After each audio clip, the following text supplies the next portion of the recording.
laula akhartani ila azarin qarib. Ya Allah, berikanlah aku izin untuk dapat hidup kembali di alam dunia ini. Berapa lama? Apakah setahun? Apakah sebulan? Apakah seminggu?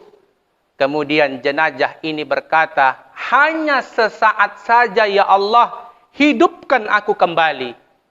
Untuk apa kata Allah? Apakah untuk haji? Tidak. Apakah untuk umrah? Tidak. Apakah untuk membaca Al-Quran? Tidak. Fa'as-saddaku. Aku ingin bersedekah.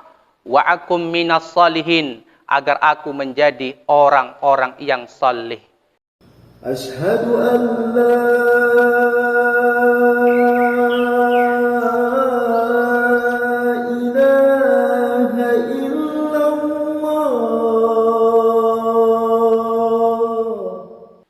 Assalamualaikum warahmatullahi wabarakatuh. Alhamdulillahi rabbil alamin. Wassalatu wassalamu ala rasulillah.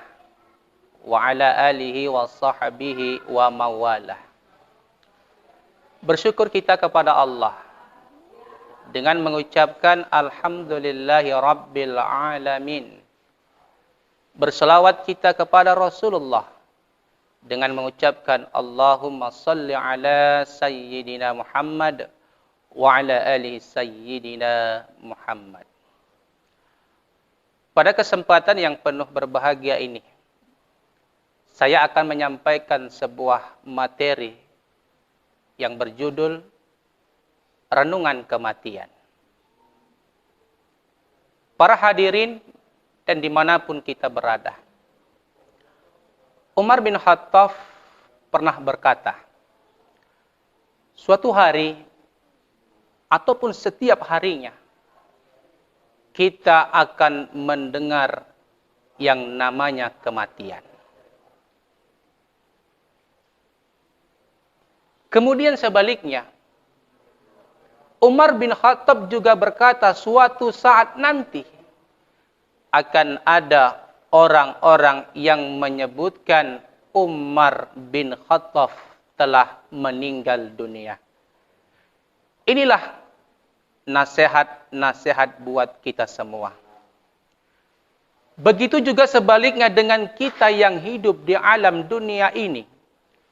Suatu saat nanti akan ada orang-orang yang menyebutkan nama kita akan dipanggil oleh Allah Subhanahu wa ta'ala. Yang menjadi pertanyaan bagi kita, para hadirin dan dimanapun kita berada, apakah kita siap? Apakah kita bersedia? Nama-nama kita suatu saat akan diumumkan oleh seluruh jajaran orang-orang yang meninggal dunia. Mau tidak mau, suka atau tidak suka, senang atau tidak senang, pasti kematian itu akan menimpa pada diri kita. Ingat firman Allah di dalam Al-Quran. A'udzu billahi minasyaitonir rajim. Bismillahirrahmanirrahim. Walikulli ummatin ajal. Fa iza jaa ajaluhum la yastakhiruna sa'atan wa la yastaqdimun. Yang artinya tiap-tiap jiwa pasti akan mempunyai ajalnya. Apabila kematian itu telah tiba, maka tidak bisa kita undur ataupun kita percepat walaupun hanya sesaat. Firman Allah surat Al-A'raf ayat 34.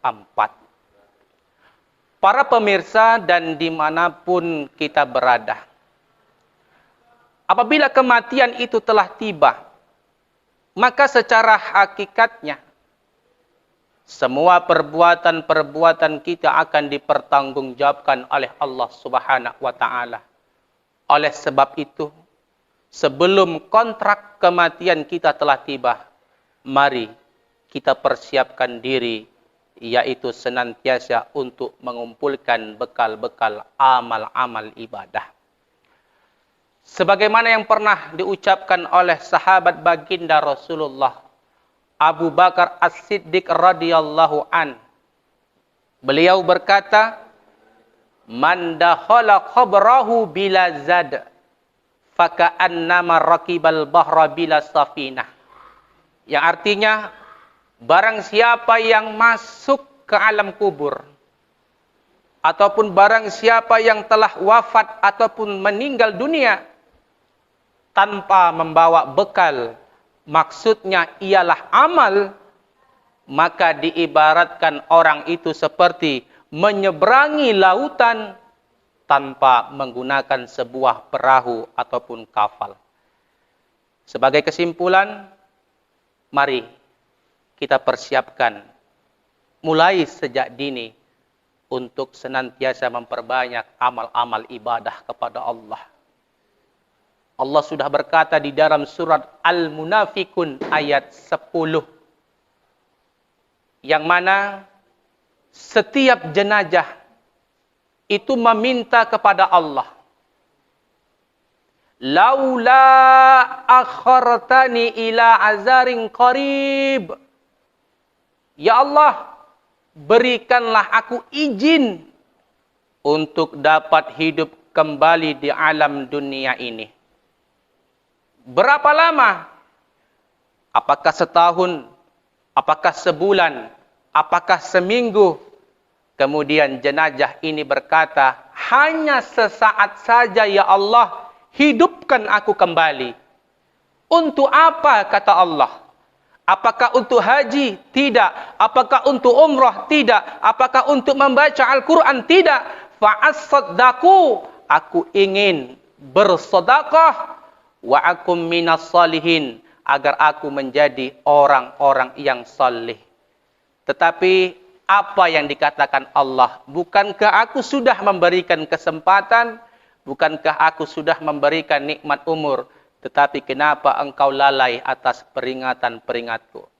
Mudah-mudahan ceramah kita pada saat yang penuh berbahagia ini kiranya dapat kita ambil hikmah, dan jangan lupa kita amalkan di dalam kehidupan sehari-hari. Billahi taufik wal hidayah. Assalamualaikum warahmatullahi wabarakatuh.